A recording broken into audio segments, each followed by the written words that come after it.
Uncle আপনি মাকে দিয়ে দেন আছি সরি আমি ওর কাছে বাঁধলাম। না না, বেকুব দেখলে আমার অনেক রাগ হয়। ওকে যেতে বলেন, আমার কিন্তু মেজাজ খারাপ হয়ে যাচ্ছে। সরি তুই একটু বাইরে যা। আর মেজাজ খারাপ হইতে আছে। আপনার খুব তেল না? আপনি কি বললেন? মুই বেকুব আর আপনি একবারে বুদ্ধি ঢেলা। আপনি কি মনে করছেন আপনার মতো এই 2 পয়সার উকিল রে জরি 2 পয়সা দিয়েও দাম দেয় না? সরি আমি তোর এই আঙ্গনে চাইতে বলছি। চাইতে আসি। আঙ্কেল সরি, আসলে আপনি রুকেটের মানুষ, আপনি তো বলছেন এ ধরনের পাগল ছাগল নিয়ে আসলে চলা লাগে রাজনীতির মাঠে। আঙ্কেল হ্যালে মোর মায়ের পরিস্থিতিটা এখন কোন দিকে যাইতেছে একটু কিছু জানাইবেন? আদালতের নির্দেশ অনুযায়ী একজন ম্যাজিস্ট্রেটের নেতৃত্বে কবর থেকে লাশ তোলা হবে। লাশ তুলে মর্গে পাঠানো হবে। মর্গে কাটাছেঁড়া করে ময়নাতদন্ত হবে। সেখান থেকে আবার আপনাদের লাশ ফেরত দিবে, আপনারা আবার কবর দিয়ে দিবেন। আপনি এগুলো কি বলেন? আমার তো মা, উনি মরে গেছে কতটা দিন হয়ে গেছে। এখন কবর কোন ওনার লাশ উঠাইবে, কাটবে, সেরবে, লাশ কি আস্তে থাকবে? এখন তামাই লাশ তো পচে যাবে না। এখন এই কাটা ছেড়ে করবে, আমার মায়ের কষ্ট হইবে না? আঙ্কেল আপনি আপনি কিছু করতে আসেন না কেন? এই লাশ কাটাছেঁড়া নিয়ে আপনারা তো চিন্তা করতে হবে না। আপনি তো লাশ কাটাছেঁড়া করবেন না, আর যারা লাশ কাটে তাদেরকে ডুম্ব দেন। ওদের কাছে এটা কোনো ব্যাপার না। ওর মা এত কষ্ট কিভাবে কি সহ্য করবে আঙ্কেল? এত কষ্ট হইবে ওনার? আহা, কি অবুঝের মতো কথা বলছেন। লাশে কি কোনো বোধশক্তি আছে? মায়ের এই লাশের কষ্ট তো আমি মাই দিয়ে সহ্য করতে পারতেছি না, পারবো না। আমাদের হইবে না আঙ্কেল, কিছু একটা কর। আপনার এই প্রশ্নের উত্তর আমার কাছে জানা নেই, সরি। প্লিজ আপনি কান্নাকাটি করেন না, বাড়িতে যান, রেস্ট নেন। আবেগটা বুঝলেন না। সরি। একটা সন্তানের আবেগ কেউ বুঝতে আছে? আবু সাহেব এখন তো খুশি? মুই একলা খুশি, ওই দেখেন না এদের না লোলাইয়ে পড়তে আছে আসি। উকিল সাহেব, ওই আপনি ভালো মানুষ, আপনি চাইলে অনেক টাকার বিনিময়ে আমগো বিপক্ষে চলিয়ে যাইতে পারতেন, কিন্তু সেইটি আপনি করেন নাই। আপনার অনেক অনেক অনেক অনেক ধন্যবাদ। আল্লাহ মগু দিকে মুখ তুললে চাইছে। দেখেন ওই যেকালে চেয়ারম্যান আইয়া মগু বাড়ির উপর মারছে, সেকালে মোর স্ত্রী ওই যে মারজান কিন্তু অনেক ভদ্র একটা মাই, সে কিন্তু চেষ্টা করছে তারা বাঁচানোর, কিন্তু দেখেন ওই অসাব্যরা বলতে আছে মারজান খুন করছে। আমি এই কারণেই বলছিলাম যে পোস্টমর্টমটা এখন কর, যেকালে মরছে। মোর কথা তারা মানে নাই, কবর দিয়ে দেছে, আর মোর মারজানরা ফাঁসির দড়ি ঝুলাইবে কত চেষ্টা করতে আছে। আজগো আল্লাহ মুখ তুললে চাইছে, আদালত তো রায় দিয়ে দিয়েছে যে লাশ উঠাইতে হইবে, পোস্টমর্টম হইবে। আমি আসলে অনেক কৃতজ্ঞ আপনার দ্বারে। আসলে উকিল সাহেব, ওই সত্যের জয় চিরদিনই হয়। এই যে সেকেন্ড চেয়ারম্যান একটা বদ মহিলা, মনে করেন এর একটা চালাকি করে কি করছে, মায়ের লাশটারে কোনো রকমের পোস্টমর্টম না করে মারি দিয়ে দিচ্ছে। এখন বাবির ফাঁসাই দিব। আল্লাহর মায়ের এখন কি হইল, এই যে পচা গলা লাশটা যখন কবর গন্দি উড়াইব, নিজের মায়ের পচা লাশ এ দেখবো কেমন তারা? হ্যাঁ, এইটা আল্লাহর পক্ষ তো একটা বিচার শাস্তি হবে। স্যার কথায় আছে না, অতি চালাকের গলায় দড়ি। আর শাস্ত্রে আর একটা কথা আছে, পরের লেগে গর্ত করলে এই গর্তে নিজের লেগেই পড়া লাগে। এখন নিজেরাই এই গর্তের মধ্যে পড়ছে, তা বুঝুক মজাটা। ওটা তো আপনারা সবসময় ছিলেন, দেখেছেন না? যে চেয়ারম্যানের উকিল হারুন সাহেব অনেক চেষ্টা করেছে যাতে লাশ কবর থেকে তুলতে না হয়, কিন্তু বিজ্ঞ ম্যাজিস্ট্রেট সত্যের পক্ষে অনড় ছিলেন। এই জন্যে আমাদের লাশ তোলার আবেদনটা বিজ্ঞ আদালত মঞ্জুর করেছে। আচ্ছা স্যার, আমার একটা বিষয় জানার আছে। তুমি লাশটা যে তুলবে কেডা?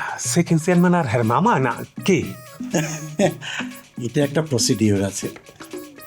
লাশ তোলার জন্যে পুলিশ যাবে, পুলিশের সাথে ম্যাজিস্ট্রেট যাবে এবং তারা গিয়ে লেবার দিয়ে লাশ তুলবে।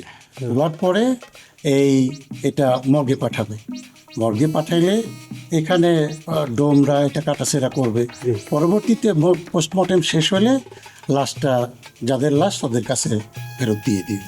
না, বলছিলাম কি যে লাশটা যদি নিজের হাতে তুলতো সেকেন্ড চেয়ারম্যান আর হ্যার মামা, তাহলে বুঝতো এই লাশ লই ওরা রাজনীতি করছে, বুঝলেন?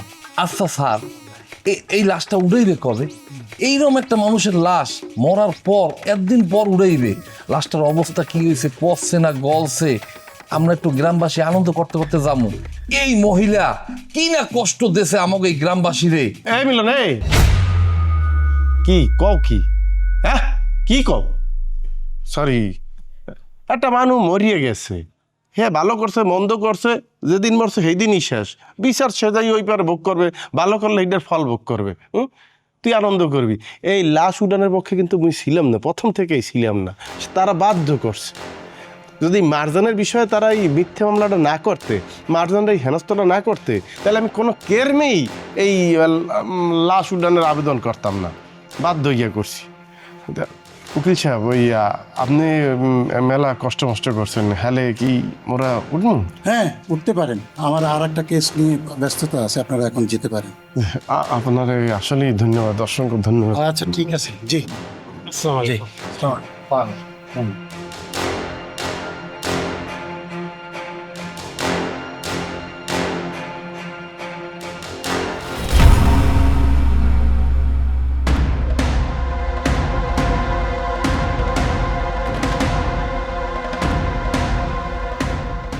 এই মিথ্যা মামলায় আমাকে জেলে পাঠিয়ে নিজের ভেতরে খুব একটা স্যাটিসফ্যাকশন কাজ করছে না? আপনি হয়তো জানেন না, মানুষের জন্য, ন্যায়ের জন্য, সত্যের জন্য লড়তে গিয়ে এরকম অনেক মানুষ আছে আমার মতো, যারা বছরের পর বছর জেল খেটেছে। অন্যায়ের বিরুদ্ধে আমার এবং হাবুর এই সংগ্রাম চলবেই। জেলে ভরে আমাদের কখনো আপনি দমিয়ে রাখতে পারবেন না। এই মুহূর্তে যদি খালি আপনি জেলখানার পিছনে না থাকতেন, তাহলে দেখতেন আপনার জিব্বাটা মুই কি পালি টাইনে সিরিয়ে ফেলাই। আপনি একটা মাতারি আমার মায়েরে এত কষ্ট দিয়ে মারছে, মারার পরে এখন আমার মায়ের লাশ লইয়া কাটাছেড়া করবেন, আপনারা আবার কষ্ট দেবেন আমার মায়েরে। হ্যাঁ, আপনার মায়ের লাশ কবর থেকে তুলে ময়নাতদন্ত এবং লাশ কাটা ছেঁড়ার জন্য আপনি আমাকে দায়ী করছেন কোন সাহসে? এর জন্য শুধুমাত্র আপনি দায়ী, আপনি নিজে দায়ী। আমি দায়ী? আপনি বলতে চাইতে আছেন আমি চাইতে আছি আমার ওই মরা মায় হে কবর গনে লাশটা উঠানো হোক, এরপর এই লাশ কাটাছেড়া হোক? হ্যাঁ, আমার কারণ। হ্যাঁ, আপনি দায়ী। আপনার হিংস্রতা, আপনার প্রতিশোধ পরায়ণতা, আপনার মায়ের মৃত্যুর জন্য আপনি আমার নামে মিথ্যা অভিযোগ কেন দিয়েছিলেন? আমি কেন আপনার মাকে মারতে যাবো আমাকে বলেন তো? এবার সব সত্য বের হয়ে আসবে। সত্য বাইরেই আইবে? অবশ্যই সত্য বের হয়ে আসবে। লাশের পোস্টমর্টম করলে মৃত্যুর প্রকৃত কারণ জানা যাবে, তখনই প্রমাণ হয়ে যাবে যে আমি নির্দোষ। আপনার মনে আছে যে লাশ দাফন করার অনেক আগে আমি বলেছিলাম পোস্টমর্টম করার জন্য? কিন্তু আপনারা জানতেন পোস্টমর্টম করলে মৃত্যুর আসল কারণ বেরিয়ে আসবে। আপনি আমাকে হ্যারাস করার জন্যই পোস্টমর্টমটা করেননি। অতি চালাকের গলায় যদি একটা কথা আছে না?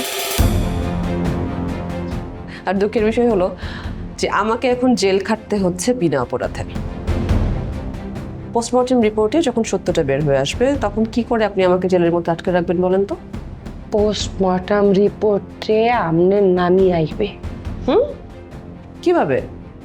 মানে পোস্টমর্টম রিপোর্টও কি আপনি নিজেই লিখবেন?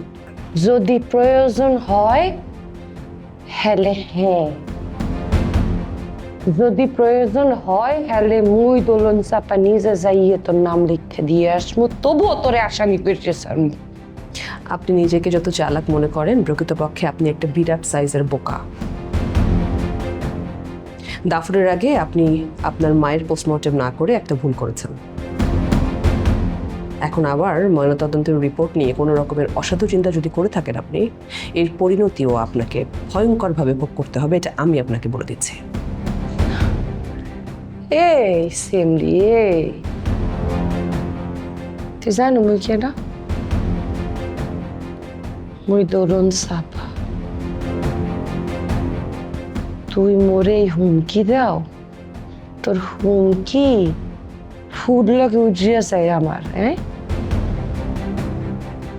তুই আমারে কি করবি? তুই মনে হতেছ কি যদি কোনো বাইরে তুই পারো পাইয়ে যাও তুই বাইরে আইতে পারবি? কি বেল করিয়ে মামলা একটার পর একটা দিয়ে তোরে আরো 10 বছর জেল খাটানো চাই, আমি ওইটা ব্যবস্থা করতে আসছি। 10 দিনের বেশি যদি আপনি আমাকে জেলে রাখতে পারেন, তাহলে আমি আগামী 10 বছর আপনার গোলামি করব। আমার এই কথাটা আপনি আপনার ডায়েরিতে লিখে রাখেন।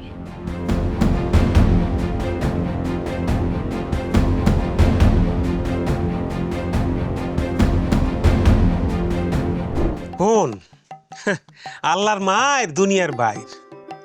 এই যে এখন আবার লাশটা উঠাইবে না, এইবার হইবে আসল খেলা। আসল খেলায় দেখ, এই যে লোকটা মারা গেল, একজন চেহারম্যান মানুষ মারা গেছে, সেইখানে নিজস্ব লোক ছাড়া বাইরের সাধারণ একটা মানুষ আহে নাই, আরো সিসি করছে। আইবে কিল্লিগিয়া আইবে। আরে যেই খেতি মানুষের করছে, হ্যাঁ, জোর জুলুম কম করছে।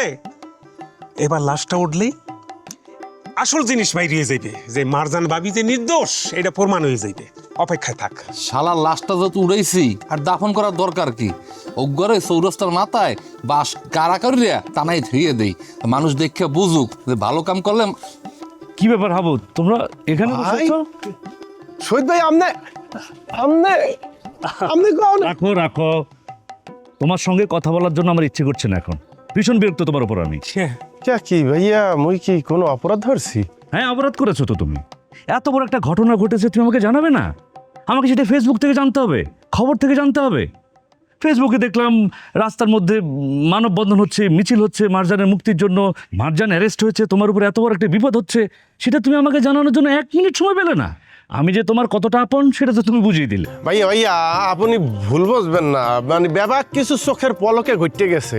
আর ওই মারজানটা যে পুলিশ লইয়া যাইবে, এইটা তোমরা ঘুণাক্ষরও চিন্তা করি নাই। কি এক ফির কিন্তু মারজানটা ধরতে পুলিশ আইছিল, ধরছিলেও যে কালে লইয়া যাইবে মারজান, ওই যে মারজানের ভাই আছে না ডিআইজি পুলিশের, তাকে ফোনে ধরাইয়া দিয়েছিলে। সেকালে কিন্তু ওই দারোগা থুইয়ে গেছে মারজানকে, বলছে যে নেবে না। কিন্তু আসুক আবার আরেকদিন রাইতে আইছে আইয়া মারজানরে বলতে আছে লইয়ে যেতে হবে। কি ওই যে সেকেন্ড চেয়ারম্যান, সে নাকি আদালতে যাইয়ে মামলা করছে, মিথ্যে মামলা। ভাইয়া মানে আমি ইদারটা পড়ে গেছি কুরুম দুরুমের মধ্যে। এখন কি করবো বুঝতে পারতেছিলাম না। তো থানায় দৌড়াইতে আসি, আদালতে দৌড়াইতে আসি। এই যে আমি একলা নাই, কাঞ্চন ভাই খাওয়া দাওয়া সারিয়ে দিয়েছে মিলিন নিয়া ব্যাপারকে, এই কারণে আর। ঠিক আছে, আমি সেটা জেনেছি। মানে শুনলাম যে তুমি আদালত পাড়ায় আছো, কোর্টে আছো, শুনানি হচ্ছে, সেই জন্য তো আমি এদিকে চলে আসলাম। এসে তো ভাইয়া আপনি যে বিপদের দিনে মনে করি আইছেন, মানে আপনার কি বললে ধন্যবাদ দেবো, মানে আপনি এত বড় একটা মানুষ। আচ্ছা ঠিক আছে, এত ধন্যবাদ দিতে হবে না। আচ্ছা শুনলাম চেয়ারম্যানের লাশ নাকি পোস্টমর্টেম ছাড়াই দাফন হয়ে গেছে। হয় ভাইয়া, মানে যারা পাপ করে তারা তো আসলে নানান ধরনের নিদর্শন রাখিয়ে যায়। এখন এই যে পোস্টমর্টম ছাড়া কবর দিয়েছে আর আইয়ে মরছে মগু বাড়ির উপর, এখন তারা তো মারজানটা পারলে ফাঁসিতে ঝুলাইয়েই দেয়। এরপরে মোরা যাইয়া আবেদন করছি যে না, মারজান এই কাম করে নাই। আদালতে বারংবার বলছি, আদালত আল্লাহর কি রহম বলছে লাশ উড়াইয়া পোস্টমর্টেম করো। আর পোস্টমর্টেমে বোঝা যাইবে যে মারজান তার গলা টিপে মরছে না হে এমনি মরছে। এখন ভাইয়া লাশ যদি উড়ায় প্রমাণ হইয়া যাবে মারজান কোনো মরহম না ভাইয়া, মোর স্ত্রী বললিয়া না আমি। আরে তুমি সেটা আমাকে বলতে হবে? তোমার সম্পর্কে, তোমার ফ্যামিলি সম্পর্কে, মারজান সম্পর্কে যদি তুমি আমাকে বলতে হয় তো আমি লজ্জা পাবো। শোনো, এই খবরটা শুনে আমার খুব ভালো লেগেছে। পোস্টমর্টমের রিপোর্টটা কি হয় তুমি আমাকে একটু জানাবে, কারণ আমার তো ছুটি নেই, 2 দিনের ছুটি আমাকে চলে যেতে হবে, আর আমি সার্বক্ষণিকভাবে তোমার সাথে আছি। ভাইয়া মানে এই যে কাঞ্চন ভাই, মিলন, সাগর, আলমাস, বেবাককে খাওয়ানো ছাড়িয়ে দিয়েছে, মনে হয় যে ওনার বই নিয়ে অ্যারেস্ট হয়েছে, বুঝছেন? এই এর মধ্যে আবার আমনে এই হাসপাতালে রুগী মুগি হালাইয়া এই জায়গায় আইয়া পড়ছেন ভাইয়া, মানে আসলে কি? এভাবে বলার দরকার নেই, এটা আমার দায়িত্ব। আর তাছাড়া এই দায়িত্ব পালনটা কিভাবে করতে হয়, কখন করতে হয়, এটা তো তুমি দেখিয়ে দিয়েছো। একরকম চোখে আঙ্গুল দিয়ে দেখিয়ে দিয়েছো যে মানুষের পাশে কিভাবে দাঁড়াতে হয়, মানুষের বিপদে কিভাবে পাশে থাকতে হয়। ঠিক আছে, তুমি গ্রামের মানুষের জন্য যা কিছু করছো, এটা তো আমার করার দরকার ছিল, বা আমাদের মতো আরও যারা আমরা গ্রাম থেকে পড়াশোনা করে বাইরে গিয়েছি, সেটেল হয়েছি, তাদের করা উচিত ছিল। এই কাজটি তুমিই করছো। মনে করেন ওই সারা জীবন মানুষের লিগে করবো, ওর লিগার মোরা করতে পারবো না। কে ওর বউ কি মগো বই না, একটু বুঝাই এখন। না না ও ঠিকই বলেছে ভাইয়া, আমি আসলে এইটাই পাওয়া এক জীবনে একটা মানুষ, এইটাই পাওয়া, মানুষের বিপদে সবাই আগুয়াইবে, এইটাই আমার চাওয়া ছেলে। আজকে আমার বেলায় আইছেন, কালকে কাঞ্চন ভাইয়ের বেলায় আইবেন, মিলনের বেলায় আইবেন, আবার আপনার বিপদে সবাই যাইবে। ভাইয়া অনেক জার্নি মার্নি করে দিয়েছেন না, খাওয়া দাওয়া হয়েছে? আপনি আরে তুমি শান্ত হতো, আমাকে নিয়ে তোমার চিন্তা করতে হবে না, ঠিক আছে? আমি এখন বাড়িতে যাবো, একটু ফ্রেশ হয়ে আবার আমাকে বেরোতে হবে। তার চেয়ে তুমি বরং বাড়িতে যাও, ফ্রেশ হও, খাওয়া দাওয়া করো, ঘুমাও, অনেক হ্যাসেল গেছে। ঠিক আছে, আমি কাকার সাথে দেখা করে এসেছি, কাকাকে আমি ভরসা দিয়ে এসেছি, বলছে কোনো চিন্তা নেই, আমি আছি, কোনো সমস্যা হবে না। কাকা একটু তোমার জন্য চিন্তিত। ঠিক আছে, বাড়িতে যাও তোমার। না না কাঞ্চন ভাই, কুকুলার ডাব গাছ দিয়ে চাপ পাইটিয়ে চলে আমার কিছু করি না না করবেন না, যান। মিলন লিখে আছে, ভালো তো ভাই যান। একেবারে কচিটা পানি দেখবেন মিষ্টি লাগে। বাহ, মারজানরা জানাইতে হইবে যে চেয়ারম্যানের লাশ উডানো হইবে পোস্টমর্টমের লিখিয়া। মারজান, একটা খুশির সংবাদ আছে, আদালত অনুমতি দিয়েছে ওই চেয়ারম্যানের লাশ উডানের। বুঝছো, এখন ময়না তদন্ত হইবে, এই পোস্টমর্টম রিপোর্টটা হাতে পাইলেই ইনশাআল্লাহ তোমার আর কেউ আটকাইয়া রাখতে পারবে না, তোমার জামিন হয়ে যাবে। কিন্তু ময়নাতদন্তের সঠিক রিপোর্ট আসবে কিনা তা নিয়ে কিন্তু আমার অনেক সন্দেহ হচ্ছে। হবো সেকেন্ড চেয়ারম্যান এখানে এসেছিল, আমাকে অনেক কথা শুনিয়ে গেছে, হুমকি দিয়ে গেছে যে পোস্টমর্টেম রিপোর্ট নাকি সে তার ইচ্ছা মতো লিখে দেবে, প্রয়োজনে সে নিজ হাতে লিখবে। সে এই চ্যালেঞ্জ আমাকে করে গেছে, সত্য রিপোর্ট সে কিছুতে বেরোতে দিবে না। কি কর, এইটা কিন্তু সম্ভব? আবু, আমিও কিন্তু বিরাট টেনশনে পড়ে গেছি। মানে সত্যি কি ওরা এত পাওয়ারফুল যে পোস্টমর্টেম রিপোর্ট চেঞ্জ করে ফেলবে? যে অসাধ্য ওর পক্ষে সবকিছু করাই সম্ভব। এখন তোমার কি মনে হয় ডাক্তার ওদের টাকা খাইয়ে ভুয়া রিপোর্ট দিয়ে দেবে?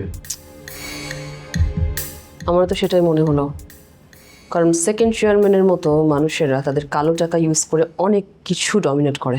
হ্যাঁ, আর এখন ওরা যদি সত্যি সত্যি কালো টাকার প্রপার ব্যবহার করে পোস্টমর্টেম রিপোর্ট পাল্টে দেওয়ার চেষ্টা করে, তাহলে কিন্তু আমার মনে হয় আমি বিপদে পড়ে যাব। মারজান, তোমার হাবু বাইসে আছে, তোমার হাবু বাইসে রয়েছে। হাবু থাকতে তুমি ডরাও কিরবি না।